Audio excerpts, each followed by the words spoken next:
আসন্ন ঈদুল আজহা সামনে রেখে শুরু হয়েছে ট্রেনের অগ্রিম টিকিট বিক্রি। আজ শনিবার 24 মে সকাল 8টা থেকে অনলাইনে শুরু হয়েছে 3 জুনের টিকিট বিক্রি। বাংলাদেশ রেলওয়ে ঘোষিত সময়সূচি অনুযায়ী আগামী 4 জুনের টিকিট মিলবে 25 মে, 5 জুনের টিকিট 26 মে আর 6 জুনের টিকিট পাওয়া যাবে 27 মে। ঈদ পরবর্তী ফিরতি যাত্রার টিকিটও আগাম বিক্রি হবে। 9 জুনের টিকিট মিলবে 30 মে আর 10 থেকে 15 জুন পর্যন্ত প্রতিদিনের টিকিট মিলবে 31 মে থেকে 5 জুনের মধ্যে। ভিড় সামাল দিতে এবং যাত্রী সেবার শৃঙ্খলা আনতে এবার সব টিকিট দেয়া হচ্ছে অনলাইনে। যাত্রীদের সুবিধার্থে সিদ্ধান্ত হয়েছে পশ্চিমাঞ্চলের ট্রেনের টিকিট সকাল 8টা থেকে আর পূর্বাঞ্চলের ট্রেনের টিকিট দুপুর 2টা থেকে ইস্যু করা হবে।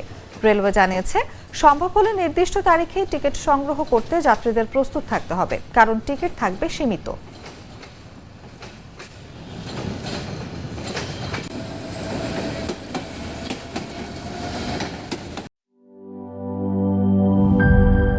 এই ঈদে জামা জুতো অ্যাক্সেসরিজের ডিসকাউন্ট।